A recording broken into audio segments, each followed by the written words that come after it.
नमस्कार दर्शकों, बहुत बहुत स्वागत है। आप देख रहे हैं प्राइम एजेंडा। मैं हूं अमित सिंह। क्या आपने कभी सोचा है कि इंडियन पॉलिटिक्स में बार बार औरंगजेब का जिक्र क्यों आता है? इसे समझने से पहले आपको औरंगजेब शब्द के मायने समझने होंगे। औरंगजेब का मतलब होता है सिंहासन का आभूषण या सिंहासन की शोभा। यह एक फारसी नाम है जो औरंग यानी सिंहासन और जेब यानी गहना या शोभा शब्दों से मिलकर बना है। यानी सिंहासन की शोभा यानी सत्ता, शक्ति और सामर्थ्य के आशय वाला नाम। बीजेपी नेता अमित मालवीय ने आरजेडी लीडर तेजस्वी यादव को औरंगजेब कहा है। सोशल मीडिया पर यह लिखते वक्त उन्होंने इसकी वजह का जिक्र भी किया है। जिक्र संजय यादव का भी है, वही संजय यादव जिन्होंने तेजस्वी यादव का राजनीतिक सलाहकार कहा जाता है। अमित मालवीय लिखते हैं, तेजस्वी यादव की कोई तो कमजोर नस है जिसे संजय यादव ने दबा रखा है। संजय के दबाव में तेजस्वी ही अपने पूरे परिवार का गला घोट रहे हैं। अब तो बच्चा बच्चा कहने लगा है। आरजेडी का रिमोट संजय यादव के हाथों में है। लेकिन बड़ा सवाल यह है कि आरजेडी के आंतरिक सियासी मामलों में बीजेपी के दखल के मायने क्या हैं और इस बात में कितनी सच्चाई है कि संजय यादव के दखल से लालू यादव, मीशा भारती, तेज प्रताप यादव नाराज हैं और संजय यादव की वजह से ही परिवार में अनबन चरम सीमा पर पहुंच गई है। लालू प्रसाद यादव और राबड़ी देवी की 7 बेटियां और 2 बेटे हैं। इनमें से मीशा भारती, तेज प्रताप यादव, तेजस्वी यादव और रोहिणी आचार्य राजनीति में सक्रिय हैं। लालू यादव पहले ही तेजस्वी यादव को अपना उत्तराधिकारी घोषित कर चुके हैं। कुछ महीने पहले हुई पार्टी की राष्ट्रीय कार्यकारिणी में तेजस्वी यादव को लालू प्रसाद यादव के बराबर के अधिकार दिए जा चुके हैं। लेकिन इसके बावजूद लालू परिवार के भीतर पॉलिटिक्स चलती रहती है। क्या वाकई संजय यादव लालू परिवार में दरार की वजह बन रहे हैं?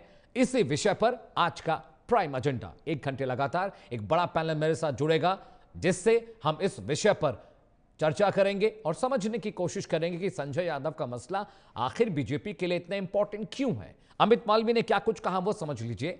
तेजस्वी यादव की कोई कमजोर नस है जिसे संजय यादव ने दबा रखा है। संजय के दबाव में तेजस्वी अपने ही पूरे परिवार का गला घोट रहे हैं। अब तो बच्चा बच्चा कहने लगा है। आरजेडी का रिमोट संजय यादव के हाथों में है। लालू प्रसाद लाचार होकर सब कुछ देखने को मजबूर हैं। आरजेडी के औरंगजेब ने भाई की राजनीति का गला रेत दिया और पिता को मानो कैद खाने में चुप रहने पर मजबूर कर दिया। संजय यादव कौन है, अब यह समझ लीजिए। तेजस्वी यादव के राजनीतिक सलाहकार के तौर पर आरजेडी में शामिल हुए हैं। 2012 में आरजेडी से जुड़े और राजनीति में पहला कदम रखा। इसके अलावा वो राज्यसभा के सांसद भी हैं। साथ ही साथ पार्टी में होने वाले तमाम गतिविधियों यानी प्रवक्ता कौन बनेगा, पार्टी का सोशल मीडिया संजय यादव संभालते हैं। पार्टी की लाइन क्या होगी, इस विषय पर भी चर्चा उनसे बिना किए पार्टी के लोग कुछ भी ना कहते हैं ना बोलते हैं। आज प्राइम एजेंडा में इसी विषय पर हम बात करने वाले हैं कि आखिरकार कैसे अब संजय यादव का मसला बीजेपी के लिए महत्वपूर्ण हो गया है। अगले घंटे लगातार एक बड़ा पैनल मेरे साथ जुड़ने वाला है, जिससे हम चर्चा करेंगे। स्वागत कीजिए भूपेंद्र यादव जी का, प्रवक्ता है भारतीय जनता पार्टी के। स्क्रीन पर लाइए डॉक्टर राम पांडे, प्रवक्ता है कांग्रेस पार्टी के। भूपेंद्र यादव जी आपका भी बहुत बहुत स्वागत है। डॉक्टर राम पांडे आपका बहुत बहुत स्वागत है। कुछ वक्त में मेरे साथ अरुण कुमार जुड़ेंगे जो कि प्रवक्ता है आरजेडी के। साथ ही साथ पूजा जैन भी मेरे साथ होंगी जो वरिष्ठ पत्रकार हैं। सबसे पहला सवाल मैं भूपेंद्र यादव जी से पूछूंगा, प्रवक्ता है बीजेपी के। भूपेंद्र जी मुझे ये बताइए, संजय यादव आरजेडी के लिए क्या है, इससे बीजेपी का क्या सरोकार है? परिवार में अनबन है, खटपट है। संजय यादव से मीशा भारती, लालू प्रसाद यादव नाराज हैं। तेज प्रताप यादव को परिवार छोड़ना पड़ा, उसकी वजह भी संजय यादव बने। इससे बीजेपी का क्या सरोकार है? देखिए अमित जी, पूरे प्रदेशों के अंदर में खास करके हम लोग एनडीए गठबंधन का उनसे कोई सरोकार नहीं है, उनका पर्सनल मामला है। और उनके घर में जो संजय यादव हैं, ये हरियाणा से चल करके आए थे ये नौकर के रूप में, लेकिन ये हो गए मालिक सलाहकार बन के। और आज देख लीजिए उस घर को तहस नहस करके छोड़ दिए रे भाई। नौकर को जब मालिक बना दीजिएगा तो स्वाभाविक है कि वो घर बर्बाद हो जाएगा। तो लालू जी के परिवार में खास करके संजय यादव जब से आया है बिहार के अंदर में, देख लीजिए इतना ना खुरफाती जो है चाल चला है कि उन्हीं के पार्टी के लोग इतना ना नाराज हैं। वो तो घर के आदमी छोड़िए दीजिए, घर को तो तहस नहस करिए रहा, उनके पार्टी के लोग जो है नाराज है। हमारे एक दो विधायक उनके मित्र हैं, वो बोलते हैं कि संजय यादव जब से आया है हम लोगों को लालू परिवार से मिलना मुश्किल है रे भाई। अरे तो संजय यादव का प्रभाव है तो तेजस्वी औरंगजेब कैसे हो गए? अगर सब कुछ संजय यादव करा रहे हैं तो उनको क्यों कहा जा रहा है कि अपने भाई की राजनीति का गला रेत दिया, पिता को कैद कर रखा? लालू प्रसाद यादव को देखकर तो नहीं लगता वो कैद है।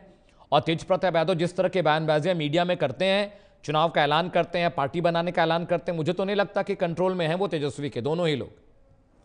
भूपेंद्र यादव, बात ऐसा है कि संजय यादव सिक्का जमा लिया है। और रही बात, आप देख लीजिए मुगल के समय में जयचंद भी थे, जिसका जिक्र हमारे बिहार के तेजस्वी जी जो है ना, तेज प्रताप जी करते रहते हैं कि हमारे घर में एक जयचंद है। और वो जयचंद जो है ना हमारे पूरे पार्टी को बर्बाद करने पर तुला हुआ है रे भाई। तो आदरणीय लालू प्रसाद जी अब काफी बुजुर्ग हो गए हैं और उनका कुछ चलता नहीं है। ये संजय यादव जो है जयचंद का रोल करके पहले तो उनको बेटा को निकाला, तेज प्रताप को अलग किया, तेजस्वी को कमजोर करने का साजिश रचा। उसके बाद में जब हमारी ये बहन रोहिणी आचार्य जो है, जो बताइए अपने पिता को किडनी दान दे दिया अपने जीवन को दांव पर लगा करके, और वह बेटी के बारे में ये लोग थोड़ा भी नहीं सोचा रे भाई। वही जयचंद के कहने पर बताइए उसको रुसाब फुला के भगा दिया, लोग सिंगापुर चली गई। बताइए इतना सभ्य लड़की, हम समझते हैं कि कलयुग में वो जो है ना, हम नहीं समझते हैं कि इस तरह का बेटी भगवान सबको दे। हम तो इस बात के लिए प्रशंसा करेंगे उस बेटी को कि जो अपने बाप को जीवित रखने के लिए किडनी तक दान दे दिया, जबकि प्रॉपर्टी पर अधिकार बेटा का होता है भाई साहब। और ये इनका एक भी बेटा, दोनों बेटा में से कभी नहीं कहा कि हम किडनी देंगे, जबकि वह बेटी दे दी। और उस बेटी को जो है ना ये लोग वहां तक की किडनी पर भी चैलेंज कर रहा है। वो कौन है जयचंद? इनके घर में जो संजय यादव है, बिहार का जदू वंश और बिहार का मुसलमान भाई वोट करता है अमित जी। और जानते हैं ये लोग इतना लालची परिवार है कि जब राज्यसभा भेजने की बात आएगी तो हरियाणा से संजय यादव के लिए आएगा, हरियाणा से प्रेमचंद गुप्ता को उठा के ले आएगा, मनोज झा को उठा के ले आएगा। तो ये लोगों का पुराना बीमारी है। और सही मायने में जिस प्रकार औरंगजेब के साथ ये जो जयचंद थे, वो जयचंद के रूपी जो है ना संजय यादव रोल कर रहे हैं। अब देखिएगा इनको मटिया मेट को के अभी तो ड्राइविंग सीट पर इनका ठीक है, मैं डॉक्टर राम पांडे के पास जा रहा हूं। Bhupendra Yadav, I have taken your point, I have understood sir. ठीक है भूपेंद्र जी, मैं आपके पास आऊंगा। मेरे साथ पूजा जैन भी जुड़ चुकी है, वरिष्ठ पत्रकार है। पूजा जी बहुत बहुत स्वागत है कार्यक्रम में आपका। डॉक्टर राम पांडे, मुझे एक बात बताइए, मैं कह रहा हूं जयचंद हूं, संजय यादव ने परिवार तोड़ दिया, तेजस्वी को कंट्रोल कर रहे, ये उनका इंटरनल मैटर है। अमित मालवीय इतने वरिष्ठ नेता है, इतने ज़हीन नेता है, मीडिया सेल का पूरा कार्यभार उनके पास है। अब इस तरह की बातें होंगी, परिवार के अंदर क्या चल रहा है उसका, संजय यादव के व्यवहार का, आकार वकार विचार का बिहार की पॉलिटिक्स से क्या लेना देना है? वो इंटरनल मैटर है। बीजेपी के पास कोई मुद्दा नहीं है क्या बिहार में बात करने के लिए कि भाई अब उनको ये बात करनी कि संजय यादव कौन है? क्या फर्क पड़ता है संजय यादव एबीसीडी कोई भी हो? आप लड़िए, चुनाव में जाइए भाई अपने एजेंडे के साथ। परिवार में क्या चल रहा है उससे बिहार की राजनीति का क्या सरोकार है, मुझे समझ में नहीं आते बीजेपी के साथ। ये बड़ी दिक्कत है। बहुत घटिया पार्टी है, आपने सही कहा, बहुत ही बेकार पार्टी है, पूरे देश का सत्यानाश कर दिया। और अमित शाह एक बार बोल भी रहे थे बीजेपी के कार्यकर्ताओं को संबोधित करते हुए कि हमारे कार्यकर्ताओं ने, मतलब बीजेपी के कार्यकर्ताओं ने एक खबर चलाई थी जब यूपी का चुनाव था कि अखिलेश यादव ने अपने पिता मुलायम सिंह यादव को चांटा मारा, और वो खबर चल गई और पूरे उत्तर प्रदेश में फैल गई और उससे समाजवादी पार्टी का नुकसान हुआ। तो अमित शाह अपने कार्यकर्ताओं से बोल रहे थे कि ये खबर झूठी थी, लेकिन आपने चलाकर बहुत अच्छा किया, जिससे समाजवादी पार्टी को नुकसान हुआ और हम सत्ता में आ गए। अब इतनी घटिया पार्टी कि जो एक मुख्यमंत्री जिसका बेटा और जिसके पिताजी मुख्यमंत्री रहे, और ऐसी खबर सोशल मीडिया पर चलवा दी। अमित शाह उनकी प्रशंसा कर रहे हैं कि अखिलेश यादव ने अपने पिता को चांटा मार दिया, और अपने कार्यकर्ताओं को शाबाशी दे रहे और कह रहे कि चुनाव जीतना महत्वपूर्ण है। अब जो बीजेपी का यूपी का फार्मूला था, अब उसी फार्मूले को वो बिहार में लेकर आ गए हैं।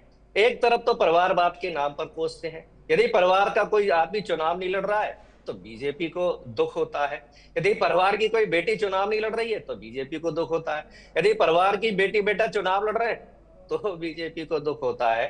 और अभी जो बिहार का जो मुद्दा है वो ये है ही नहीं, वहां तो बेरोजगारी सबसे बड़ा मुद्दा है कि हिंदुस्तान में सबसे ज्यादा बेरोजगारी बिहार में है, बिहार के युवाओं के पास काम नहीं है, और उसके बाद उनको वोट डालने का अधिकार भी उनका खत्म कर दिया गया है कि 65 लाख युवाओं का वोट ही खत्म कर दिया। जो संविधान ने उनका अधिकार दिया था उनका वोट डालने का, तो वोट चोरी के माध्यम से भूपेंद्र जी मैं आ रहा हूं आपके पास। संवैधानिक जो अधिकार था वो खत्म कर दिया। अब ये बार बार आप बताइए, मैं कहूंगा फिर कितनी घटिया पार्टी है, औरंगजेब को बीच में लेकर आ जाती है। भाई उसके बाद अंग्रेजों का भी शासन था, अभी आपका जो मोदी जी का दोस्त है ट्रंप है जिसने 50% टैरिफ लगा दिया, औरंगजेब ने तो 2% जजिया कर लगाया था, 50% ट्रंप ने लगा दिया। वहां तो आप मुंह बंद कर लेते हैं। H1 भी वीजा उसने बैन कर दिया, आपकी हिम्मत नहीं होती, उसके बाद भी लगते हैं अरे ठीक है ट्रंप तो डॉक्टर राम पांडे, हमारे दोस्त हैं। मैं पूजा जी के पास जा रहा हूँ। ठीक है भूपेंद्र यादव मैं आ रहा हूँ, मुझे 1 मिनट दीजिएगा। पूजा मुझे एक बात बताइए, बिहार की सियासी जो समझ मैं रखता हूँ, मुझे लगता है चुनाव के वक्त मुद्दा बेरोजगारी होना चाहिए, लॉ एंड ऑर्डर होना चाहिए, विकास होना चाहिए, डेवलपमेंट होना चाहिए, स्कूल बेहतर होने चाहिए, कॉलेज बेहतर होने चाहिए, इंफ्रास्ट्रक्चर बेहतर होना चाहिए। इन सब चीज़ों पर फोकस बीजेपी को करना चाहिए, क्योंकि बीजेपी हमेशा दावा करती है कि हम विकास की बात करते हैं, हम डेवलपमेंट की बात करते हैं, सबका साथ सबका विकास हमारा प्राइम एजेंडा है। अगर प्राइम एजेंडा ये है तो तेजस्वी यादव के परिवार में क्या चल रहा है उससे क्या मतलब है बीजेपी को? अमित मालवीय जैसे बड़े नेता अब इस पर विचार करें। संजय यादव ने परिवार तोड़ दिया, पार्टी तोड़ दी, कुछ भी उन्होंने कर दिया हो, लेकिन पिछले 10 साल से पार्टी को संभाल तो रहे हैं ना वो। इससे पहले के विधानसभा चुनाव में समाजवादी तेजस्वी यादव की पार्टी ने जिस तरह का प्रदर्शन किया आरजेडी ने, उसमें कहीं ना कहीं संजय यादव का बहुत बड़ा योगदान है। तो मैं कह रहा हूं चुनाव अगर करना है, विषय पर चर्चा करनी है तो विकास पर करिए, जंगल राज पर करिए, लालटेन राज पर करिए, समझ में आता है। लेकिन ये क्या कि मीशा भारती नाराज हैं, तेजप्रताप यादव का गला रेत दिया गया सियासत का, लालू यादव दरवाजे में कुंडी लगा के बंद कर दिए गए। लालू प्रसाद यादव जैसा नेता, उसे कोई बंद कर सकता है क्या? कोई उनकी जबान कंट्रोल कर सकता है क्या? तेजस्वी इतने बड़े नहीं हुए कि लालू प्रसाद यादव को कंट्रोल करेंगे, जो मैं समझता हूं उनको अभी तक जितना मैंने पढ़ा और देखा है लालू प्रसाद यादव को। पूजा अमित देखिए, बिहार की जो ग्राउंड रियलिटी है उस पे मुझे लगता है इसका कोई फर्क नहीं पड़ता। और मैं एक पत्रकार होने के नाते मेरा ये मानना है कि हमें नामों की जो लड़ाई है उससे ज्यादा गवर्नेंस और उसकी नीतियों की लड़ाई पर ध्यान देना चाहिए, पहली बात। और दूसरा, औरंगजेब का खिताब देना एक बहुत बड़ा बयान है, मेरी नजर में एक बहुत बड़ा बयान है जो नहीं होना चाहिए। लेकिन सवाल ये है कि अब बिहार की राजनीति अब केवल उपनामों और इमेज मेकिंग तक सीमित रह गई है, ऐसा तो नहीं है।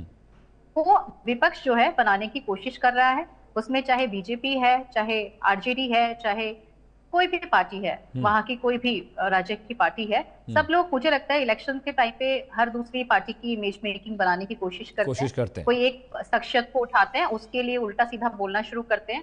जनता जो है वो असली सॉल्यूशंस चाहती है, औरंगजेब का टैग वो देना नहीं चाहती किसी को। जनता को उससे मतलब नहीं है कि आप किसको क्या टैग दे रहे हैं, औरंगजेब का दे रहे हैं या हुमायूं को दे रहे हैं या किसी का भी दे रहे हैं, उससे कोई मतलब नहीं है। तो मुझे ऐसा लगता है कि नेताओं को जो है एक दूसरे की इंसल्ट करने से बचना चाहिए, और जो असली मुद्दे हैं महंगाई का, बेरोजगारी का, इन लोगों पे काम करना चाहिए, इन लोगों को इस मुद्दों पे काम करना चाहिए। ठीक है, भूपेंद्र यादव के पास जा रहा हूँ, बीजेपी के प्रवक्ता हैं। भूपेंद्र भाई मुझे बताइए कि अगर तेजस्वी यादव ये कहते हैं कि मेरी सरकार बनेगी तो वक्फ कानून को हम कचरे के डब्बे में डाल देंगे, वो ये कहते हैं कि बीजेपी जंगल राज लेकर आई है, डेवलपमेंट नहीं है, विकास बिहार का नहीं हो रहा है, तेजस्वी आएगा विकास लाएगा, तो अगर तेजस्वी यादव इन विषयों पर सरकार पर कटाक्ष करते हैं तो ये सियासी मुद्दे हैं, ये एजेंडा उनकी पार्टी का हो सकता है।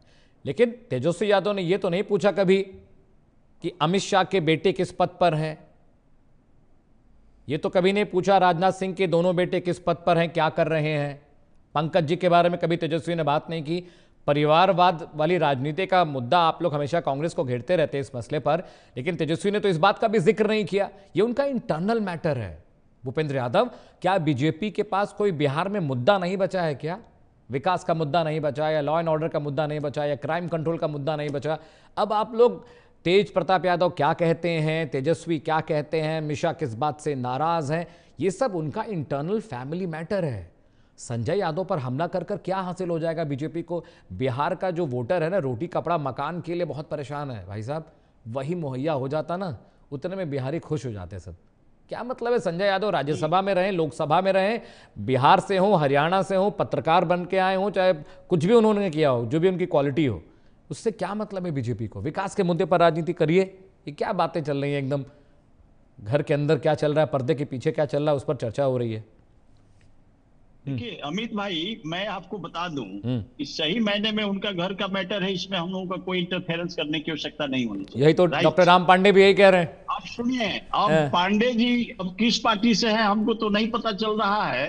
कांग्रेस पार्टी से हैं उनका, पहले आप बताइए कि किस आप डॉक्टर राम पांडे को नहीं जानते हैं?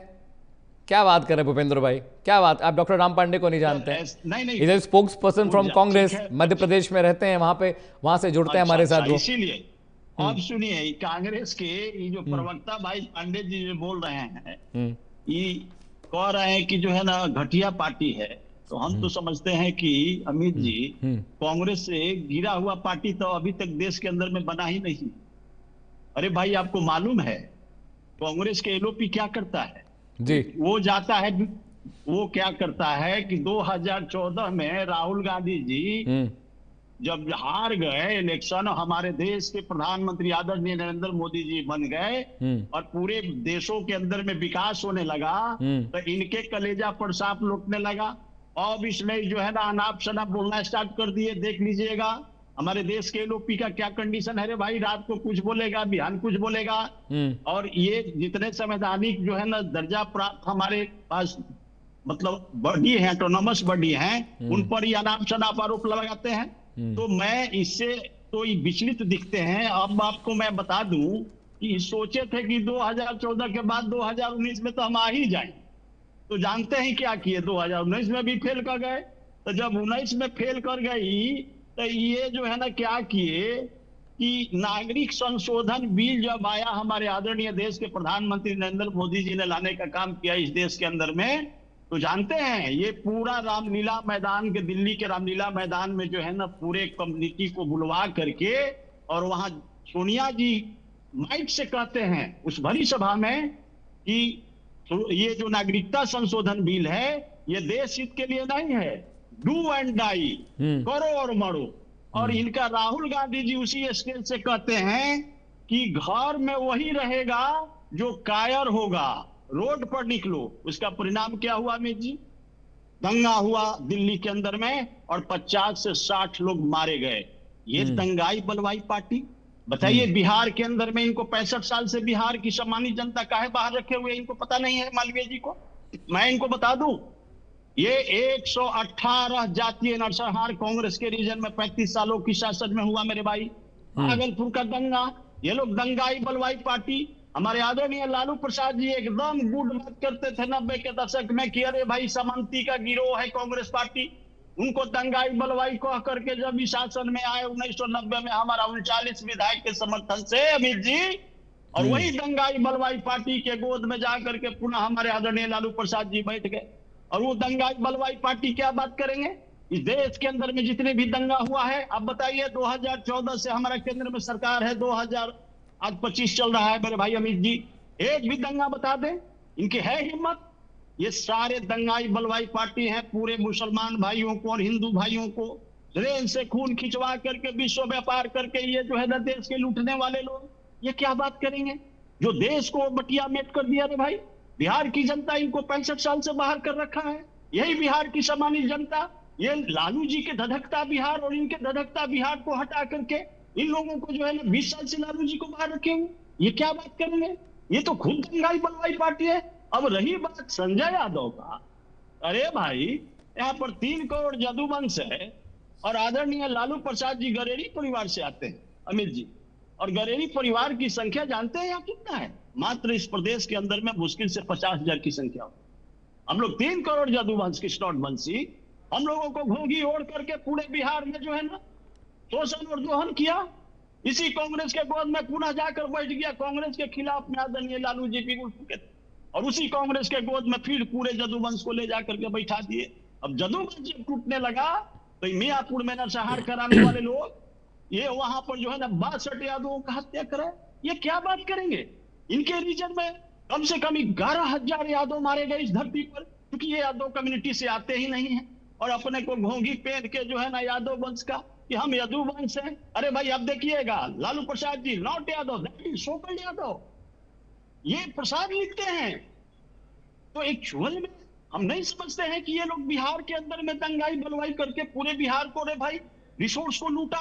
कांग्रेस और ये दोनों मिलकर के मेरे भाई बिहार को आगे नहीं बढ़ने दिया।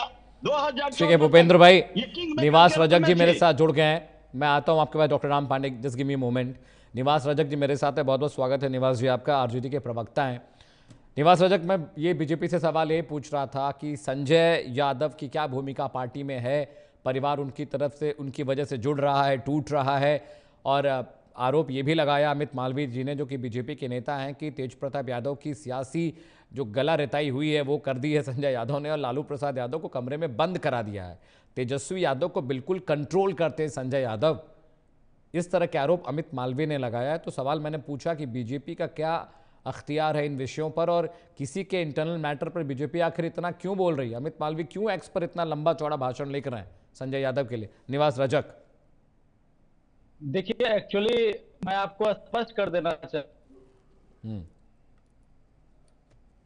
सांसद हैं जी, और पार्टी के रणनीतिकार हैं, और वो आज से नहीं है, 15 वर्षों से पार्टी के लिए वो मेहनत कर रहे हैं, पार्टी की रणनीति को वो बना रहे हैं, और उसके रणनीति से भारतीय जनता पार्टी बैकफुट पर आ गई है, इसीलिए उस पर वो आरोप प्रत्यारोप लगा रहे हैं। सीधा बात जान लीजिए जी, मेन पार्टी जो राष्ट्रीय जनता दल पार्टी है, उसका जो मेन मैनिफेस्टो है, जो उसकी विचारधारा है, पढ़ाई, दवाई, कमाई, सिंचाई, सुनवाई और कार्रवाई, और मुद्दों के अनुरूप बिहार के जनता को काम करती है। और भारतीय जनता पार्टी क्या बोलेगे? इनके तो वोट चोरी पकड़े गए, इसीलिए तिलमिला उठे हैं, इसीलिए तिलमिला गए हैं, क्योंकि इसकी बिहार में वोट चोरी पकड़ा गई है। बिहार की धरती लोकतंत्र की जननी है, समझे ना? खैनी के साथ चूना को भी रगड़ दिया जाता है, और हल्दी इसकी चोरी पकड़ी गई है, इसीलिए फरफरा रहे हैं। अभी कुछ देर पहले बीजेपी के प्रवक्ता जी फरफरा रहे थे। उसको तो यह बोलना चाहिए 20 वर्षों में 25,000 बेटियों की बलात्कार हो गई। करंट न्यूज एनसीआरबी का रिपोर्ट है, उसका जवाब दीजिए ले आप। 3.5 लाख लोगों का अपहरण हो गया बिहार में, उसका जवाब दीजिए ना। उसके बाद जो है 70,000 लोगों का हत्या हो गई है। आए दिन ऐसा कोई दिन नहीं है जो कि लूट, हत्या, अपहरण, बलात्कारी हो रहा है। आपका लॉ एंड ऑर्डर फेल है, जीरो टॉलरेंस फेल है, इस पर आप बोलिए ना। और कहते हैं गणेश यादव है, ये यादव है, वो यादव है। आप क्या ये सब चीज बात के बोल के क्या साबित करना चाहते हैं? मुद्दा की बात कीजिए ना। ये पूर्णिया में माननीय प्रधानमंत्री नरेंद्र मोदी जी आए। पूर्णिया बिहार के 2011 के जनगणना के अनुसार साक्षरता दर महिला और पुरुष दोनों का कम क्यों है? क्यों नहीं वहां एजुकेशन लागू हो रहा है? क्यों नहीं वहां चिकित्सा स्वास्थ्य सही हो रहा है? जीएमसीएच पूर्णिया में है, ना वहां पे डॉक्टर है, ना वहां पे दवाई मिल रही है, और ना वहां पे एम्बुलेंस की सुविधा है। तो ये क्या बोलेंगे? इसके पास कोई मुद्दा ही नहीं है, सिर्फ ये फरफरा रहे हैं। और लालू प्रसाद यादव जी पर हमेशा कलम लगाते रहे। लालू प्रसाद यादव जी के नाम से तो इसका पार्टी चलता है। लालू प्रसाद यादव जी के नाम लेकर ये डिप्टी सीएम बने हैं सम्राट चौधरी जी। ठीक है भूपेंद्र यादव, ठीक है निवास रजक जी, जस्ट होल्ड ऑन, मैं जवाब ले लेता हूं। भूपेंद्र यादव, देखिए बात निवास रजक भी सही कह रहे हैं कि भाई मुद्दों पर बात करिए। कहां घुस गए हैं पारिवारिक मुद्दों में और इंटरनल इश्यूज में आप लोग? देखिए अमित जी, ये भाई हमार बोल रहा है टोपी पहन के, खैनी के साथ चुनना की बात करता है। हमारे आदरणीय लालू प्रसाद जी इंडी गठबंधन के लोग चुनने लगाना जो है ना सिखा ही है। ये पूरे सोसाइटी को, बिहार की जनता को चूना लगा दिया। रे भाई, आपको पता नहीं है, बिहार के रिसोर्स को लूट करके बिहार की जनता को चूना लगा दिया। और सबसे ज्यादा तो चूना लगाया जदूवंश को।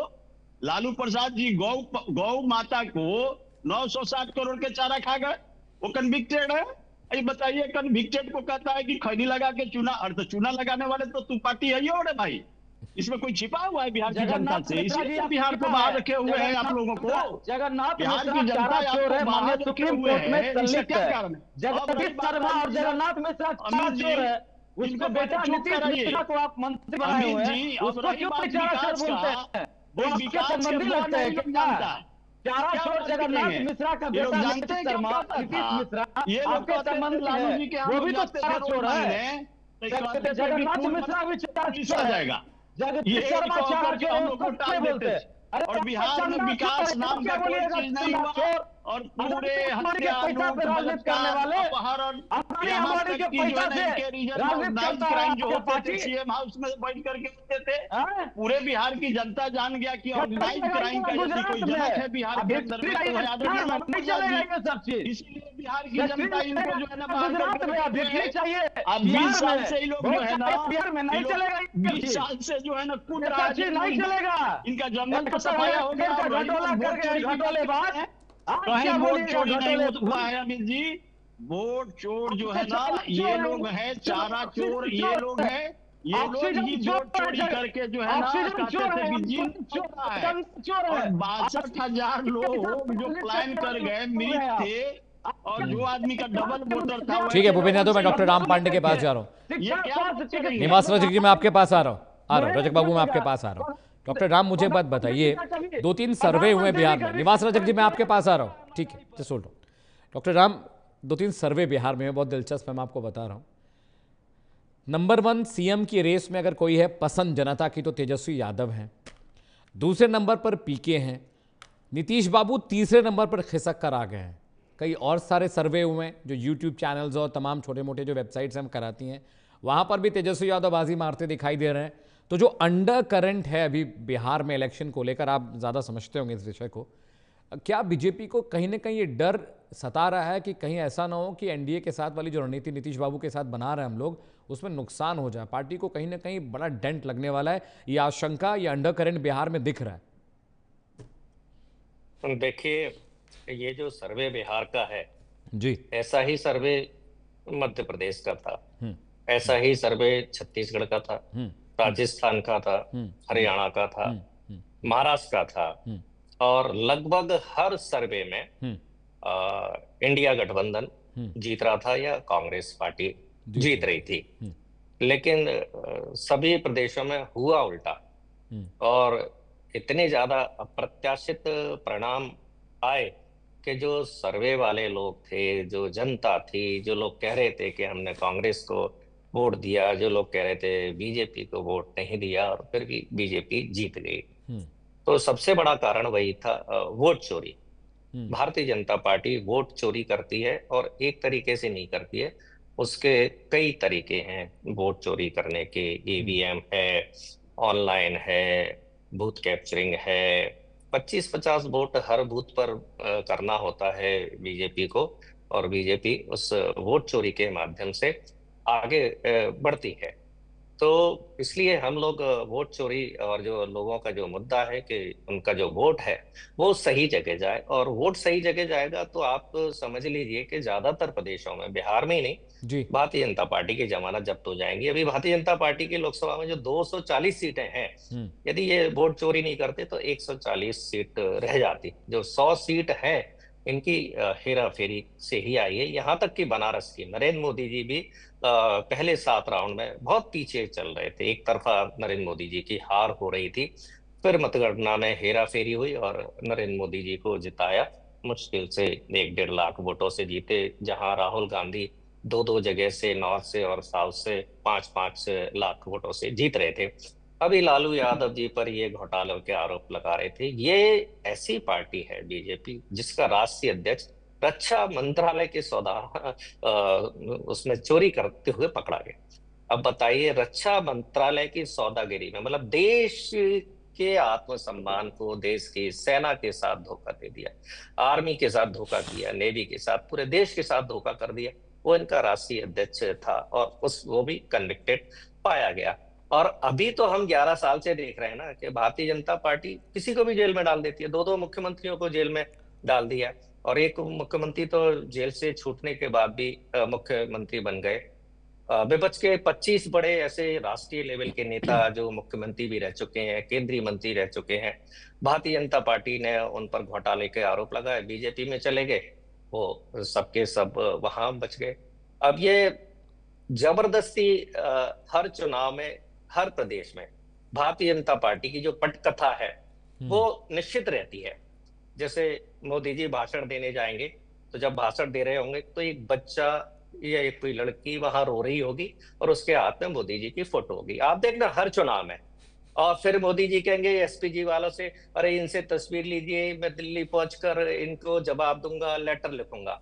मोदी जी जब भी कोई मीटिंग अटेंड करने जाएंगे तो बीच में एक एम्बुलेंस जरूर आएगी, ठीक है। फिर मोदी जी के का जो काफिला है उस एम्बुलेंस के कारण रुक जाएगा और वो एम्बुलेंस वहां से निकलेगी।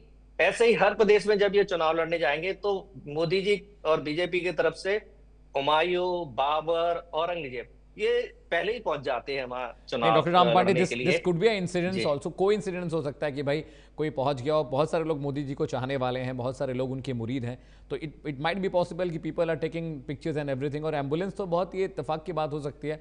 भूपेंद्र यादव कुछ बोलेंगे जी, या मैं पूजा जैन के पास जाऊं? ऐसा भूपेंद्र ऐसा यादव। है कि ये जो हमारे भाई साहब हैं एकदम गुड गुड बात कर रहे हैं, बड़ा साफ सुथरा लगता है कि कांग्रेस इनको पूरी तरह से जन्म घुट्टी पिला दिया है। ये जन्म घुट्टी पी के बोल रहे हैं, इनको पता नहीं है कि यदि हम लोग इतना वोट चोरी करते तो अरे भाई, ये जो है ना, यही यूपी के अंदर में इनका कितना सीट आया था और हमारा कितना सीट आया था। अयोध्या हम नहीं जीत लेते वोट चोरी करना होता तो। अरे ये जनता को ये लोग जो है ना भरमाने का काम जीवन भर किया है। 55 साल इस देश पर शासन किया कांग्रेस और पूरे देश की जनता को बरगलाया। रे भाई, अभी बताइए ना कि यदि वोट चोरी होता तो ये कर्नाटक जीत गए, केरला जीत गए, राजस्थान जीत गए, हिमाचल जीत गए, ये कहां से जीत गए? ये ना बताइए। तो आप झूठ बात नहीं, बोल आप लोग सब करके जगह जीत जाते तो जनता फिर को आप प्रूफ ही मत हो जाता ना कि भरमाइए। वोट चोरी हुई है। नहीं नहीं तो नहीं हो सकता है आप नहीं, लोगों ने इनको थोड़ा एक दो चिंता स्टेट छोड़ दिया कि भाई चलो एक दो नहीं स्टेट नहीं। कांग्रेस को दे देते हैं, ताकि अमित ये नैरेटिव अमित फिट ना भाई, बैठे कि वोट चोरी हुई है। ये भी अमित तो हो सकता भाई, चोर मचाए शोर। अब बिहार के अंदर में चोर चोर मौसेरा भाई। है। ठीक है, पूजा ये जैन के लोग पास तो जाओ। अपने ठीक है, पर का भूपेंद्र यादव। डकैत है रे भाई। पूजा, मुझे एक और बात डकैत बताइए, ही कहता ये है इस बात एसआईआर को। वाला मुद्दा जितना जितना हैवीली विपक्ष ने पिक किया दिल्ली से लेकर और तमाम अलग अलग राज्यों में, उसके बाद बिहार में बहुत मैसिव इंटरेक्शन किया है तेजस्वी यादव ने और राहुल गांधी ने भी जनता के बीच में जाकर, क्या is it really going to affect voters in Bihar? क्या एसआईआर का मसला इतना बड़ा है कि वोटर्स को इसका असर पड़ेगा, इम्पैक्ट आएगा, आपको लगता है? देखिए बिल्कुल पड़ेगा हमें, क्योंकि अगर हम बिल्कुल ध्यान से देखेंगे, अभी जैसे प्रवक्ता कांग्रेस इन्होंने बोला कि मोदी जी की रैली में हमेशा इमोशंस के साथ में कोई ना कोई बच्चा होता है और वो तख्ती पे उनका नाम लिख करके इमोशनली कनेक्ट करते हैं मोदी जी। तो मैं बताना चाहूंगी कि राहुल गांधी भी कुछ ऐसा ही करते हैं, इमोशनली कनेक्ट करते हैं जनता को, हमेशा अडानी और अंबानी की बात करते हैं। नौकरी पेशा वाले लोगों को वो आश्वासन देते हैं कि जब हमारी सरकार बनेगी तो हम नौकरी आपको दिलवाएंगे। और कहीं ना कहीं अगर आप देखते हैं बड़े ध्यान से, उनकी जो भारत जोड़ो यात्रा जो उन्होंने शुरू की थी, वो गांधी जी ही प्रेरित होकर के करी थी। और गांधी जी की तरह ही वो, जैसे गांधी जी ने अपने समय में दांडी यात्रा और तमाम ऐसे आंदोलन किए, यात्राएं करी, रैलीज करी, वैसे ही राहुल गांधी मुझे लगता है कि है। तो ये सबका अपना अपना तरीका है कि मोदी जी किस तरीके से कनेक्ट करते हैं या राहुल गांधी किस नहीं, तरीके से राहुल गांधी कनेक्ट की करते हैं। तो रैलियों में मुझे भी लगता अचानक भीड़ में एक युवा हाथ में झंडा लिया होता है कांग्रेस का और राहुल गांधी उसको आइडेंटिफाई करते हैं और वो आके गले लग जाता है और सिक्योरिटी को राहुल गांधी हटाते हैं, कहते हैं नहीं नहीं आने दो ये आने तो दो आने देखिए दो। नेताओं का उसके काम कंधे है पे राहुल गांधी हाथ रख लेते हैं। ये तो कई कई कई मर्तबा मैंने भी उनके कई सारी और रैलियों ये में तो देखा देखिए है। नेताओं का काम है कि किसी भी गरीब व्यक्ति के घर पे जाके खाना खाना है और उनको अप्रिशिएट करना है, तमाम दावे करने हैं। तो मुझे लगता है कि यहाँ पे मोदी जी को पर्सनली अटैक ना किया जाए या कटाक्ष ना किया जाए। अब रही बात कि बिहार की राजनीति में क्या फर्क पड़ेगा, डेफिनेटली पड़ेगा। क्योंकि मुझे ऐसा लगता है कि जिस तरीके से संजय जायसवाल ने तेजस्वी के ऊपर भी तंज कसा, औरंगजेब होने की बात करी, जो लोग महंगाई, बेरोजगारी, ये सबसे त्रस्त हैं, तो डेफिनेटली मुझे लगता है कि उनका माइंडसेट चेंज होगा। वो कहीं ना कहीं ये क्वेश्चन जरूर करेंगे कि इस तरीके की बातें रैलीज में क्यों होती हैं या स्टेज पे क्यों होती है, महंगाई, बेरोजगारी और जो मेन मुद्दे हैं उनकी बात क्यों नहीं होती है। और जो लोग, मुझे लगता है कि आरजेडी के साथ ऑलरेडी कनेक्ट है, वो तो है ही है। और अभी कुछ एनडीए के राज में भी बहुत ज्यादा कुछ ऐसा अच्छा हुआ नहीं है कि जिससे कि लोग कहीं ना कहीं कि हाँ ये सोचेंगे कि नहीं हमें इधर है। तो मुझे ऐसा लगता है कि आज बीजेपी की जो, सॉरी, बिहार की जो राजनीति है उसमें कुछ भी हो सकता है, उसमें अभी हम कुछ स्टेटमेंट दे ही नहीं सकते हैं। ठीक है और जिस तरीके का कटाक्ष एक दूसरे को कर रहे हैं, तो उसके बेसिस पे तो हम बिल्कुल नहीं कह सकते हैं। ठीक है, निवास रजक जी के पास जा रहा हूँ, आरजेडी के प्रवक्ता है। और रजक बाबू, मुझे ये बताइए, दो बड़े ऐलान बीजेपी की ओर से किए गए। तो जीएसटी जो है उसमें थोड़ी सी राहत दी गई, आम जनता को रोजमर्रा की चीज़ें थोड़ी सस्ती हुई। जातिगत जनगणना का ऐलान भी बीजेपी की ओर से किया गया। सरकार ने कहा कि वो जातिगत जनगणना कराएंगी। ये विषय, ये मुद्दा बिहार की सियासी पॉलिटिक्स की बिल्कुल कोर में, डीएनए में है। तेजस्वी यादव हो, चाहे लालू प्रसाद यादव हो, ये तमाम बड़े नेता इंडी गठबंधन के हमेशा से, चाहे राहुल गांधी हो, जातिगत जनगणना की मांग करते रहे। अब सरकार ने जब इसका ऐलान किया तो कहीं ना कहीं इसका जो बेनिफिट है वो कहीं ना कहीं एनडीए लेके जाएगी। नीतीश बाबू महिलाओं के लिए, स्टूडेंट्स के लिए लगातार ताबड़तोड़ ऐलान कर रहे हैं कि जो स्टूडेंट लोन ले रहे हैं उनकी जो इंटरेस्ट है उसका मियाद बढ़ा दी गई है, इंटरेस्ट कम कर दिया गया है। डोमोसाइल वाला मसला भी बहुत इंपॉर्टेंट था, जिसे लेकर नीतीश कुमार ने ऐलान किया कि डोमोसाइल के बेसिस पर बिहार में जो रहने वाले लोग हैं उनको नौकरियों में उनको प्रायोरिटी दी जाएगी। इस तरह के बहुत सारे ऐलान सरकार ने किए हैं। ये भी तो इफेक्ट करेगा चुनाव में आप लोगों को। निवास रजक, मैं आपको स्पष्ट बता देना चाहता हूं कि बिहार विधानसभा चुनाव को देखते हुए भारतीय जनता पार्टी और पूरा एनडीए का जो लोग हैं पूरी तरह से घबरा गई है। हम तो कहते हैं कि बिहार में जातीय आधारित गणना, कास्ट सेंसस, माननीय नेता श्री तेजस्वी प्रसाद यादव जी ने किए हैं। 65% आरक्षण किए हैं और उस 65% आरक्षण को ये 9वीं अनुसूची में डाल दें ना। अगर इसको इतना ही जातिगत आधारित गणना करा है तो बिहार में तो गणना हो चुकी है, इसको आप 9वीं अनुसूची में डाल दीजिए, तब ना हम समझेंगे कि आप जो है जातिगत आधारित गणना करके सभी जाति को एक समुचित भागीदारी आप देना चाहते हैं। तो ये करेंगे नहीं। जिस समय जातिगत आधारित गणना हुई, सभी जाति के लोगों का जातिगत आरक्षण बढ़ा, उसका दायरा बढ़ा, तो यही लोग पर्सनल इंटरेस्ट लिटिगेशन फाइल जो है हाईकोर्ट में डाल दिया गया और हाईकोर्ट में जाके रोकने का काम किया गया। भारतीय जनता पार्टी का ये है।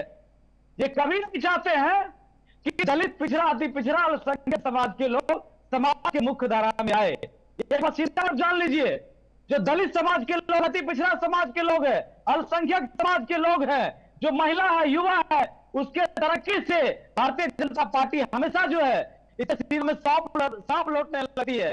ये नहीं चाहते कि इसको समुचित भागीदारी मिले और ये नहीं चाहते हैं कि इस समाज को एक ऊंचा स्थान मिले। जिस तरह से पहले, मैं 1 मिनट लेना चाहूंगा, जिस तरह से पहले भारत के इस देश में जो है मनुस्मृति से देश चलता था और सबसे बड़ा ब्राह्मण, क्षत्रिय, वैश्य और शूद्र की परिकल्पना इस देश में थी, जिसमें ब्राह्मण श्रेष्ठ माना गया था। ये लोग वही चाहते हैं कि 3% आबादी वाले इस भारत में राज करें और सब दलित, पिछड़ा और अल्पसंख्यक समाज के लोग उसका गुलामी करें। और भारत का संविधान को ये तार-तार करने के लिए हमेशा परेशान रहते हैं कि संविधान के मूल्यों को हम कब हमला करें।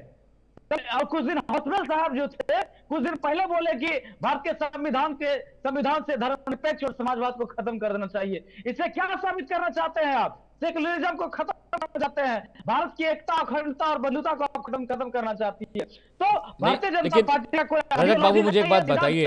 अच्छा चलिए, एक सवाल मेरा है आपसे। ठीक है, जनता पार्टी और अडानी अंबानी का गुलाम ठीक है। भारतीय जनता पार्टी। निवास रजक, मेरी बात सुनिए। निवास रजक, ठीक है, मैं आपकी बात समझ गया। निवास रजक, मेरी बात सुनिए। संजय यादव को लेकर जो नैरेटिव अभी पार्टी के भीतर चल रहा है, चाहे वो मिशा भारती की नाराजगी रही हो, चाहे परिवार के बाकी लोग नाराज हैं संजय यादव से, तो तेजस्वी यादव संजय यादव पर खुलकर बात क्यों नहीं करते हैं? क्यों उनको छिपा कर रखा जाता है? उनको एक शेल में, एक आवरण में रखा जाता है? फ्रंट सीट पर बैठने को लेकर इतना बवाल हुआ, मिशा भारती ने अनफॉलो कर दिया पार्टी को, अपने पिता को, अपने भाई को, उसके बाद उनका अकाउंट प्राइवेट कर दिया जाता है। बहुत सारे मसले हैं। चूंकि आप डिबेट में आए हैं, मैं चाहता हूं कि संजय यादव को लेकर परिवार के बीच जो अनबन है, जो स्थितियां बनी, उस पर थोड़ा तो आप रोशनी डालिए कि आखिर मामला है क्या। ये संजय यादव का मामला इतना बड़ा क्यों हो गया परिवार में कि भाई भाई से दूर हो गया, बहन भाई में बंटवारा हो गया, मन नहीं उनका मिल रहा है इस विषय पर? देखिए, माननीय राज्यसभा सांसद आदरणीय श्री संजय यादव जी की बातों को लेकर जिस प्रकार से इतनी सारी मुद्दाएं बनाई जा रही है, उसका कोई औचित्य नहीं है।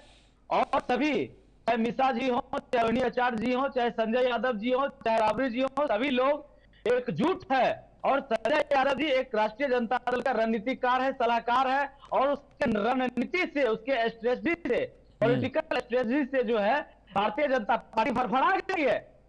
और वो चाहते हैं किसी भी प्रकार से संजय यादव जो है वो रणनीति नहीं बनाए, उसको मानवीय रूप से हरासमेंट कर उसको करें, ताकि जो है हम अपने चुनावी प्रक्रिया में जो है सो वो अव्वल हो जाए, चुनावी प्रक्रिया में वो जो है वो सीट मार ले। तो उनके रणनीति से भारतीय जनता पार्टी बैकफुट है। आप अपने घर को देखिए ना, जनता दल यूनाइटेड में आप नरेंद्र मोदी को जो है सो आप फोटो लगा रहे हैं, क्या नीतीश कुमार जी मुख्यमंत्री बनेंगे? ये कभी नहीं बनने देंगे। चिराग पासवान जी अलगे परेशान है, भूपेंद्र कुशवाहा अपने परेशान है, जीतन राम मांझी कहते हैं हम 7 सीट लेंगे। तो आप अपने घर को देखिए ना, हमारा इंडिया महागठबंधन तो दिखा दिया वोटर अधिकार यात्रा में, एक बेंच पर, एक प्लेटफॉर्म पर, एक गाड़ी पर। ठीक है निवास रजक। भूपेंद्र यादव, मुझे एक बात बताइए, संजय यादव को जयचंद भी कहा तेज प्रताप यादव ने, और ये भी कहा जाता अंदर खाने कि वो एजेंट हैं बीजेपी के, तो क्या पूरी पार्टी हाईजैक करने की कोशिश में बीजेपी वाले लगे हुए हैं क्या? तेज प्रताप तो हमेशा कहते रहे कि भाई जयचंद है, जयचंद है, जयचंद है। भूपेंद्र यादव नहीं अमित जी, ऐसा है, सही मायने में जयचंद तो है रे भाई। देखिए तेज प्रताप जो है जब बोले हैं तो बांसुरी प्रवृत्ति के हैं, और ये जो हमारे लीडर ऑफ अपोजिशन है तेजस्वी जी, ये आसुरी प्रवृत्ति के। तो आसुरी प्रवृत्ति सदैव देखिएगा एकदम जो है ना छिप करके रहता है, किसी जनता से कोई संवाद ही नहीं करते। अभी देखिए ये आदमी जो है, हम तो ये समझते हैं कि ये जो हमारे रजक जी बोल रहे हैं राजद के प्रवक्ता, हम तो ये समझते हैं कि कांग्रेस और राजद भ्रष्टाचार, परिवारवाद और वंशवाद के बुनियाद पर खड़ी है इनकी पार्टी रे भाई। ये लोग समाजवाद का एक बहुत बड़ा ढोंगी लोग है। ये लोग बिहार की सत्ता हथियाने के लिए सपना देख रहे हैं, और लालू जी के जो कुनबे और ये कांग्रेस के जो कुनबा है, इस सारे कुनबे को जो है ना बिहार की जनता बहुत जल्द 2025 चुनाव में धजिया उड़ाते हुए इनको जो है ना मनसा पर पानी फेर देगी। ये क्या बात करेंगे? ये सही मायने में ये लालू जी जो है, लालू जी को बल पर कूदते हैं, लालू जी के थोड़ा सा वोट था। अब रही बात आई है संजय जी का, तो संजय यादव को मैं बता दूं भाई साहब कि भोला राय इनके यहाँ एक जो है ना पहले ट्यूशनी पढ़ाते थे तेजस्वी जी को और तेज प्रताप जी को। वो लालू जी की जब शासन आई तो भोला राय उसका जो है ना उस घर का मैनेजर हो गया, वो अभी एमएलसी है। तो इनके घर में नौकर तुरंत एमएलसी और एमएलए और एमपी हो जाते हैं। वो कहाँ के रहने वाले हैं? तो भागलपुर के। तो भोला राय जो है अल्पसंख्यक यादव है, तो उनको बना दिए। अब एक संजय यादव हरियाणा से लेकर के आए तो देखिए बना दे। अरे भाई बिहार के यादव वोट देगा, बिहार का मुसलमान वोट देगा, आप हरियाणा से ले आइएगा। कितना पैसा दिया है संजय यादव? सुने हैं कि 1000 करोड़ के मोहल्ले दे दिया है इनको। बहुत बड़ा ये हरियाणा का है, नहीं संजय यादव चला लिया। हरियाणा में ना रहना चाहिए था, बड़का रणनीतिकार है तो नहीं सब झूठ मूठ पार्टी में संजय यादव कल ले आए हैं, तो एक दलाल है। संजय यादव जी कल ले आए पार्टी में। संजय यादव दलाली करता है। 15-20 साल से है पार्टी में, टीचर का वैकेंसी 15-20 साल से पार्टी में है। हरियाणा से क्या किया है कि पैसा तसीला है जी, पूरे स्टेट के लोगों का बुला करके नौकरी दिया है। तो ये संजय यादव एक जस्ट लाइक एजेंट, ये कभी ऐसा नहीं है। अरे भाई 2009 में संजय यादव आया था। अरे भाई संजय यादव तेजस्वी का नाम लीजिए ना, लालू जी का नाम लेके आपका रोजी रोटी चल रहा है। क्या क्या कुकर्म किए हैं के नाम से पार्टी चल रहा है तो बहुत मजा आ रहा है। लालू जी के नाम से पूरा पार्टी चल रहा है बीजेपी। ये भी बोलिए, अरे मेरी बात सुनो। लालू जी का नाम लेके सम्राट चौधरी डिप्टी सीएम बना है। सुनो ना, सम्राट चौधरी जी कौन है? लालू जी ने उसको पैदा किया है। लालू जी क्या क्या जो है ना किया पैदा किया है ना, तुम्हारा जन्म था। ठीक है भूपेंद्र यादव, ठीक है बिहार जो है ना इनका कल्चर रहा है, बिहार की जनता इनको ठीक है। पूजा जैन, देखिए अब डिबेट में 2 प्रमुख पार्टियां बिहार की जो चुनाव में जा रही हैं, हफ्ते 10 दिन के अंदर अभी नोटिफिकेशन जारी होगा। कैनेश कुमार जी अगले हफ्ते बिहार जा रहे हैं, अक्टूबर-नवंबर में चुनाव होने वाले हैं। मुद्दे देखिए दोनों पार्टियों के कि विकास के मुद्दे पर किसी ने अभी तक बात नहीं की। डॉक्टर राम पांडे, मैं आपके पास आऊँगा, इस विषय पर मुझे आपकी टिप्पणी भी चाहिए। पूजा, प्रॉब्लम तो यही है कि अभी भी जो कोर प्राइम एजेंडा पॉलिटिक्स का लालू प्रसाद यादव हैं, अभी तक ना तो बीजेपी ने बात की विकास की या किसी असल मुद्दे के जिस पर चुनाव लड़ा जाता है, अभी भी लालू प्रसाद यादव ही मुद्दा है और आरजेडी के लिए नीतीश कुमार ही मुद्दा है। व्यक्ति विशेष बिहार में मुद्दा है, इसीलिए वहां का डेवलपमेंट नहीं हो पाया। एम आई रॉन्ग? अमित, बिल्कुल सही बात है। मुझे ऐसा लगता है कि सभी पार्टी जो है एक दूसरे को हताश करने में लगी है, नेताओं को घेरने में लगी है, और इनका जो वोट बैंक है ना, मुझे ऐसा लगता है कि जिस तरीके से हम एनडीए की तरफ देखते हैं, तो एनडीए की तरफ जो है महिलाओं और शहरी वोटर्स जो हैं वो मजबूत हैं। तो वही आप महागठबंधन की तरफ देखते हैं तो वहां पे युवा और जो पिछड़े वर्ग हैं वो मजबूत हैं, मतलब वो उनको वोट करने वाले हैं। तो दोनों की जो लड़ाई है ना, वो टक्कर की लड़ाई है। वो अभी यहाँ विकास के मुद्दों पे तो ये लोग आ ही नहीं रहे ना, कि हम क्या डेवलपमेंट क्या नहीं डेवलपमेंट करेंगे, वो वाला तो हो ही नहीं रहा है। अगर अगर डेवलपमेंट की बात होती है तो मुझे ये लगता है कि ये बिल्कुल कंफर्म है कि एनडीए ही जीतने वाली है, क्योंकि एनडीए के उसके अंदर जो है बीजेपी का भी इन्वॉल्वमेंट रहेगा, मिक्सिंग पार्टी रहेंगे। तो वहां पे बीजेपी जो है कहीं ना कहीं सेंट्रल की तरफ से उनको बेनिफिट मिलेगा। जो विकास योजनाएं हैं वो डेफिनेटली वहां पे भी लागू होंगी, और ज्यादा विकास निवास रजक कुछ कह रहे हैं लेकर पीछे। के आएंगे, जिस तरीके से उन्होंने, है ना, जिस तरीके से उन्होंने ये उसमें मैनिफेस्टो में अपने बताया है, बहुत सारी चीजें स्टेज पे भी स्पीचेस के दौरान उन्होंने बोली हैं। तो मुझे ये लगता है कि कहीं ना कहीं आरजेडी को फोकस करना चाहिए कि हम अगर सत्ता में आएंगे तो हम क्या डेवलपमेंट करेंगे, लोगों के लिए क्या उद्धार करेंगे, हम जो पहले अपने कार्यकाल में नहीं कर पाए वो अब हम क्या ऐसा लोगों को करके देंगे नया, ताकि उनको ज्यादा से ज्यादा वोट पड़े। ठीक है। और दूसरा, जो कांग्रेस और आरजेडी की जो सीटों की लड़ाई है, वो लड़ाई को थोड़ा सा उनको पीछे बैकआउट करना चाहिए। सीटें कम और ज्यादा ये होती रहेंगी, बट अगर उनको अपनी पार्टी बनानी है, सत्ता में आना है, महागठबंधन को लेकर के आना है, तो बहुत ही सिस्टमैटिक तरीके से उनको आगे आना हो। ठीक है। डॉक्टर राम पांडे जो इंटरनल रिसोर्सेज हमारे बिहार को लेकर कांग्रेस के लिए बता रहे हैं, वो ये कहते हैं कि इस बार कांग्रेस थोड़ा मैजिक दिखाने वाली है। पिछले विधानसभा चुनाव के मुकाबले पार्टी को 20-22 सीटें मिली हैं, 60-70 सीटों पे आप लोग लड़े थे, लेकिन इस बार कांग्रेस के लिए माहौल उस तरह का नहीं है। मुझे लगता है इस बार कांग्रेस बिहार इलेक्शन में थोड़ा प्लस रहेगा इस बार, क्योंकि जिस तरह का कैंपेन राहुल गांधी ने किया, जिस तरह से 1-to-1 बातचीत हुई है, और एसआईआर को लेकर जो इतनी बड़ी रैलियां, इतने लोगों से मुलाकात हुई, अलग अलग विधानसभाओं में राहुल गांधी गए, ऑफकोर्स उनके साथ तेजस्वी थे, लेकिन इंटरनल जो रिसोर्स हमें बता रहे हैं कि इस बार बिहार में थोड़ा आप लोग पॉजिटिव नंबर्स में रहेंगे पिछले इलेक्शन के मुकाबले। आपको क्या नंबर्स लग रहे हैं डॉक्टर राम? विकास का ही रहना चाहिए, लोगों को रोजगार मिलना चाहिए, स्वास्थ्य सेवाएं अच्छी होनी चाहिए, शिक्षा का स्तर अच्छा होना चाहिए, इंफ्रास्ट्रक्चर अच्छा होना चाहिए, रोड, बिजली, सड़क, पानी, ये सब अच्छा होना चाहिए। लेकिन आज का जो सब्जेक्ट है वो तो अमित मालवीय और बीजेपी ने डिसाइड किया था ना, औरंगजेब। अब जब चर्चा औरंगजेब से शुरू हो रही है तो फिर विकास की बात तो पीछे रह गई ना। उसके बाद भी मैंने शुरुआत विकास से की थी। मैंने यही कहा था कि जो बिहार की जो बड़ी समस्या है वो बेरोजगारी है, और मैंने ये कहा था कि देश में सबसे ज्यादा जो बेरोजगारी है वो बिहार में ही है। मैंने तो शुरुआत से ही विकास पर चर्चा करना चाहिए थी, लेकिन जो भारतीय जनता पार्टी के जो प्रवक्ता हैं उनको परिवार में घुसने की आदत है, उनको देश को तोड़ने की आदत है, उनको परिवारों को तोड़ने की आदत है। आप देखिए अभी कितनी निम्न स्तर की बात कर रहे हैं कि लालू यादव यादव नहीं है। अभी दूसरे धर्म के लोगों को गालियां देते थे, अब हिंदू धर्म के लोगों को गालियां दे रहे हैं, अब यादवों को गालियां दे रहे हैं, मतलब आप ये यादव नहीं हो, वो यादव नहीं हो। अब इनकी इससे घटिया राजनीति को क्या कहेंगे। दूसरा, भारतीय जनता पार्टी परिवार को तोड़ने का काम करती है। यही नाटक भारतीय जनता पार्टी ने यूपी में किया था कि अरे अर्पणा यादव अखिलेश यादव से नाराज है, मुलायम सिंह यादव से नाराज है, परिवार में झगड़े हो रहे हैं, और बीजेपी ने अर्पणा यादव को टिकट दे दिया। सबसे ज्यादा बीजेपी टारगेट करती है गांधी परिवार को। उस परिवार से तो दो दो लोगों को टिकट देती थी बीजेपी, वरुण गांधी को और मेनका गांधी को। तो हाँ, तो भारतीय जनता पार्टी यदि कोई परिवार इकट्ठा रहता है तो इनको दिक्कत है।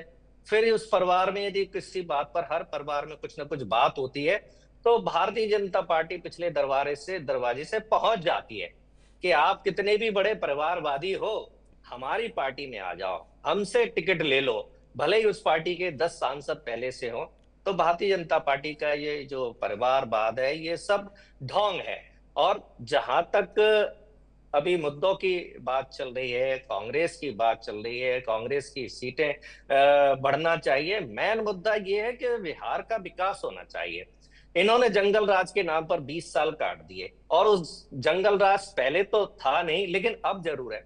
मतलब आप इतने सालों में रोज रोज जंगल राज की बात करते हैं, लेकिन वहां के युवाओं को रोजगार नहीं दे पा रहे हैं, आप कुछ नहीं कर पा रहे हैं। मतलब बिहार मध्य प्रदेश में सबसे ज्यादा पिछड़ा माना जाता है, वहां लड़ाइयां होती हैं, झगड़े होते हैं। बीजेपी के जो कार्यकर्ता हैं, नेता हैं, बिहार सहित पूरे देश में दंगे कराते हैं, ये कहते हैं दंगे नहीं ठीक है होते डॉक्टर हैं, राम, दिल्ली में एक रिप्लाई ले लूं, हुए। मेरे पास सिर्फ तो 50 सेकंड मेन बचे बात हुए यह हैं। है कि बिहार का डेवलपमेंट होना ठीक है, चाहिए। Point taken. Bhupendra Yadav 50 second आपके पास है रिप्लाई करने के लिए डॉक्टर राम को, प्लीज गो हेड। ऐसा है, देखिए ये जो कांग्रेस को भाई बोल रहे हैं, बड़ा गुड गुड बात खाली कहते हैं, ये लोग करते कुछ नहीं है। ये लोग देश के जो है ना शोषण करने में सबसे बड़ा माहिर यही लोग है रे भाई। इस देश को दंगा से लेकर के दर्द देने वाले पार्टी कांग्रेस पार्टी है। ये झूठ मूठ के जो है ना घड़ियाली आंसू बहा करके बिहार की जनता मानेगा? अभी आइए ना, बिहार बुला रही है आपको। अब जो यात्रा किए हैं तेजस्वी जी के काऊ बेल्ट पर जो है ना जा करके जो घूम आए हैं आप, तेजस्वी आपको सब ठिकाना लगा देगा। बिहार में कभी कांग्रेस को बढ़ने नहीं देगा तेजस्वी। आप तो हम जान रहे हैं गठबंधन नहीं कीजिएगा, हमको मालूम है, पूरे बिहार की जनता जानती है। और कांग्रेस जो है ये दंगाई बलवाई पार्टी पूरे देश के रिसोर्स को लूट लिया। ये क्या बात करेंगे? ये पूरे देश में जितने दंगे हुए हैं भाई साहब, मैं आपको बता दूं, दंगा यदि गिना जाए तो उंगली को नहीं गिनाएगा। ये लोग संविधान के भी जो है ना, संविधान को जो है ना, ठीक है Bhupendra ji, thank you so much. 50 साल पहले क्या I don't have time for the show. Pooja जान बहुत बहुत शुक्रिया शो में आने के लिए। Doctor Ram, thank you so much for joining on the show. Niwas Rajak जी आपका बहुत बहुत शुक्रिया। भूपेंद्र यादव आपका भी बहुत बहुत शुक्रिया। देखिए बिहार का चुनाव बहुत सारे मसाले, बहुत सारे फ्लेवर्स वाला चुनाव रहता है, क्योंकि वहाँ पर जाति भी है, वहाँ पर बाहुबल भी है, वहाँ पर लॉ एंड ऑर्डर का मसला भी, और हिंसा को लेकर भी लगातार विषयगत वहाँ पर बातें होती रहती हैं। कुछ ही दिन में नोटिफिकेशन है, उसके बाद चुनाव, वोटर बता देगा बिहार में किसकी जीत किसकी हार। रुक रहे हैं छोटे से ब्रेक के लिए, कहीं जाएगा नहीं। प्राइम न्यूज़ पर खबरों का सिलसिला लगातार जारी है।